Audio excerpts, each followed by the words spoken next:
민수기 30번째 시간입니다. 오늘 말씀은 민수기 16장 20절부터 40절까지 말씀입니다.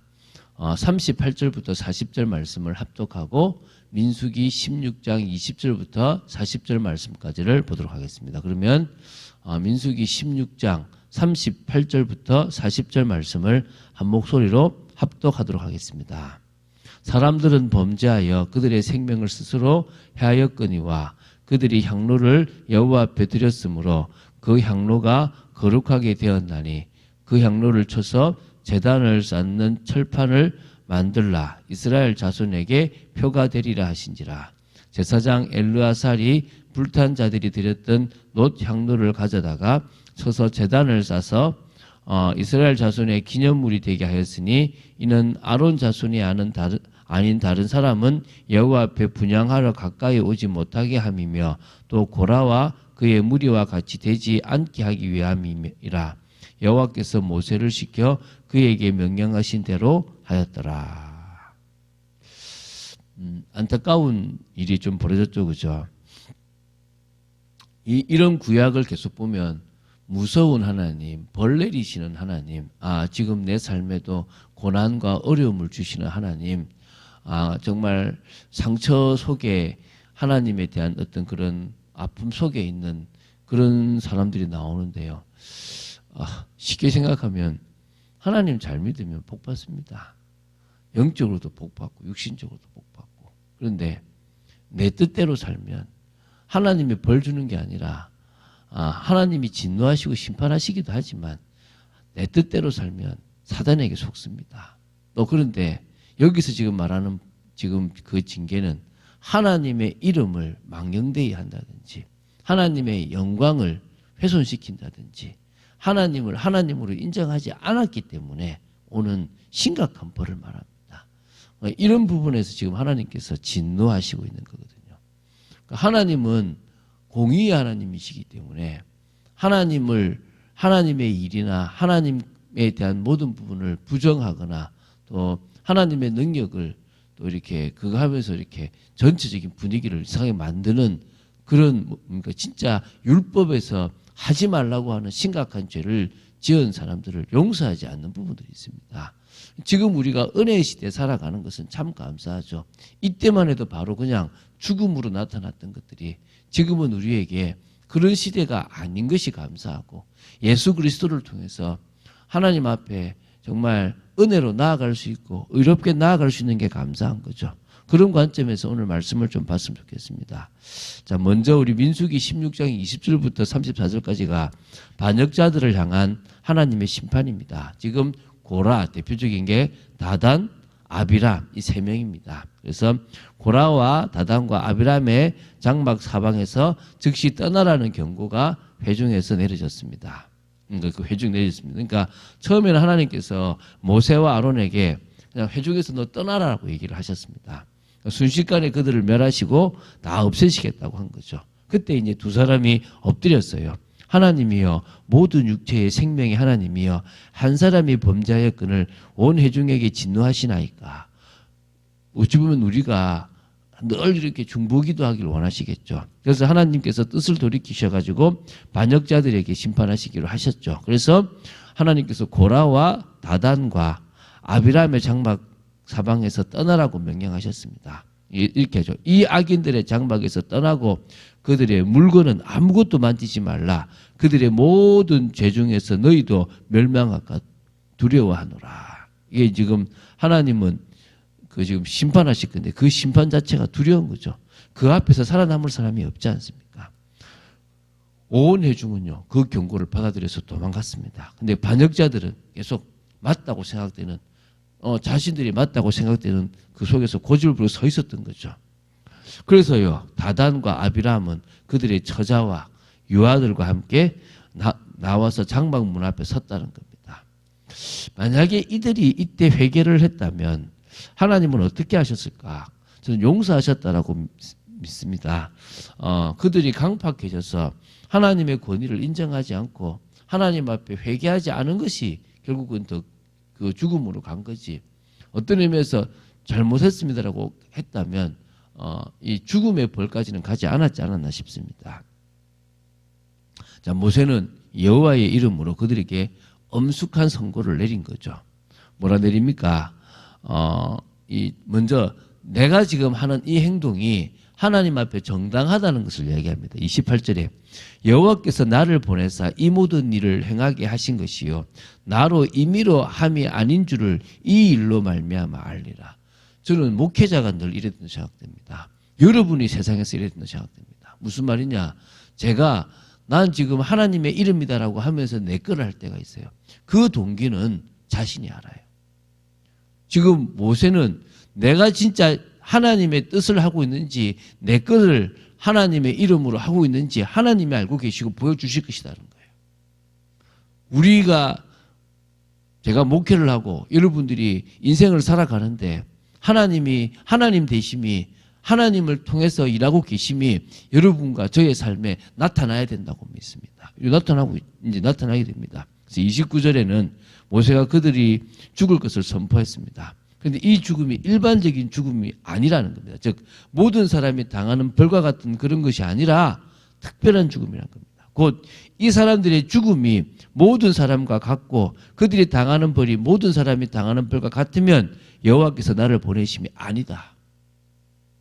그러니까 다시 말하면 특별하게 죽는 그것 때문에 하나님이 나를 보냈다라고 나는 믿는다는 겁니다. 그래서 이렇게 얘기합니다.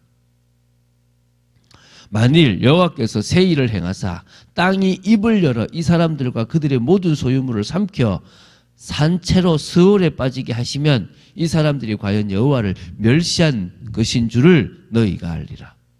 여호와를 멸시했대요. 지금 모세에 대항하고 아론에 대항하고 했던 모든 것들이 지금 여호와를 멸시했다고 얘기하는 거예요. 그래서 지금요, 이것대로 땅이 입을 열어 그들을 삼킨다는 자체가 이런 심판은 전례가 없잖아요. 여호와께서 하시는 심판이고 이것이 진짜 심각한 것임을 좀 드러낸 거죠. 집행은 순식간이었습니다. 하나님은 모세의 말에 권위를 실어주셨습니다. 지금 모세가 하나님의 뜻대로 있다는 것을 바로 보여주셨습니다. 모세가 말을 하자마자 하나님은 바로 시행하셨습니다. 땅이 그 입을 열었습니다.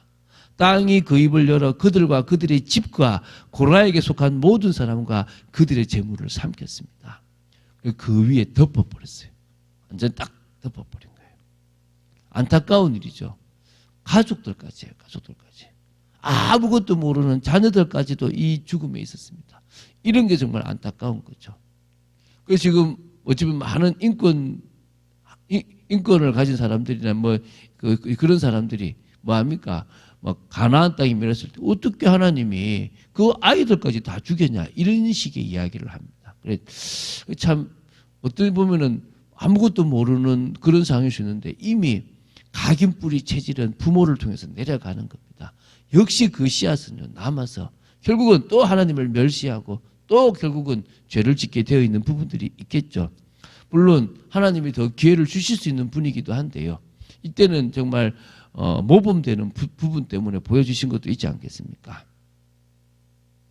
자, 어쨌든 회개하지 않고 죽은 죄인들의 영원한 파멸을 지금 상징하는 겁니다.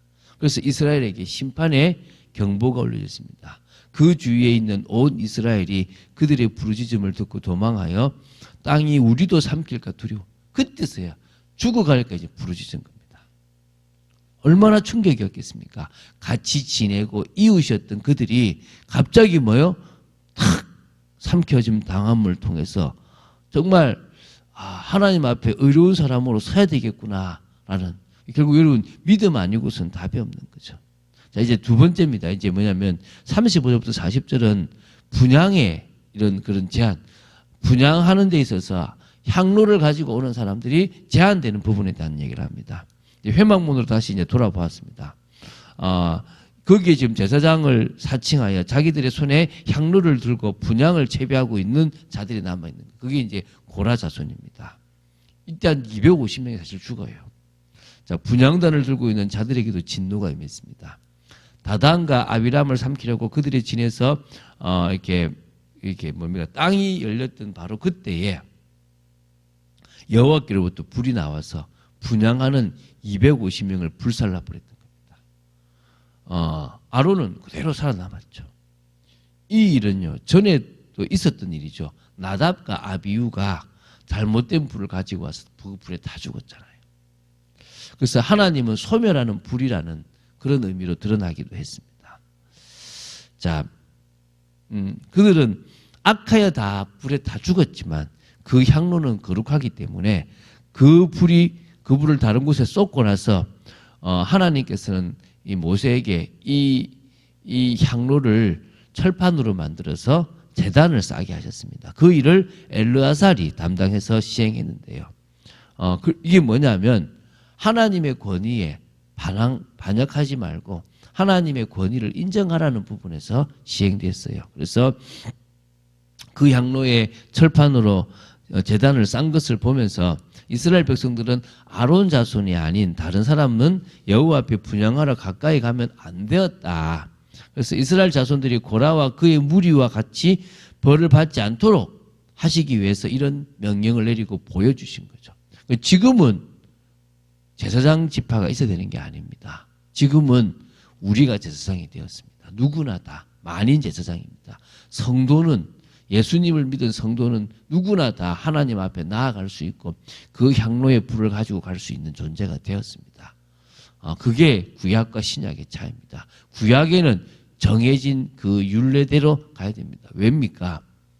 복음을 설명하려고 하니까 율법이라는 그 엄격함 속에서 인간은 살아남을 수 없는 존재라는 걸 보여줘야 돼요. 근데 인간은 자기가 할 수 있다고 생각을 하고 있으니까 하나님의 그 율법의 엄격함, 하나님을 멸시하거나 하나님의 말씀에 순종하지 않거나 하나님의 권위에 대항했을 때 또 하나님이 정하신 것들을 어겼을 때 바로 그 심판이 죽음으로 재앙으로 나타나는 것을 그 시대에 보여주신 거죠. 참 안타까운 시대입니다. 그런데 그들에게 그러지 않을 수 있을 만큼의 하나님은 은혜를 주셨고 믿을 수 있도록 보여주셨습니다. 그런데 그들은 강팍하였기 때문에 그 하나님의 은혜와 그 하나님의 능력을 받아들이지 않았다는 거예요. 그러니까 하나님이 무서운 하나님이고 너무 엄격한 하나님이 아니라 하나님께서 그 원칙과 더불어 그 모든 것들을 보여주셨는데 그들의 강팍함이 그 하나님의 능력을 본 게 아니라 왜 제한하지라는 이것만 보게 됨으로 말미암아 결국은 실패한 인생이 되어졌다는 거예요. 이게 지금 민수기가 말하고 있는 겁니다. 왜? 여호수아와 갈렙은 왜 안 그럽니까? 왜 많은 사람들은 믿음으로 나아갈 수 있습니까? 그것은 은혜인 겁니다. 그것은 그들이 이 율법을 주신 의도를 알았다는 거예요.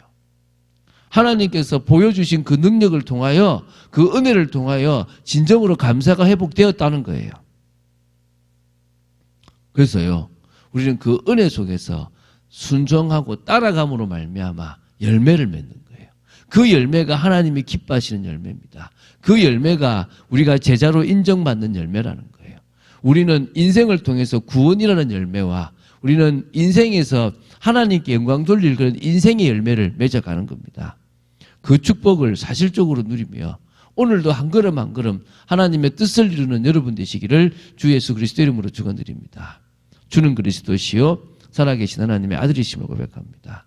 말씀 따라가는 축복 속에 저희들이 있기를 간절히 소원합니다.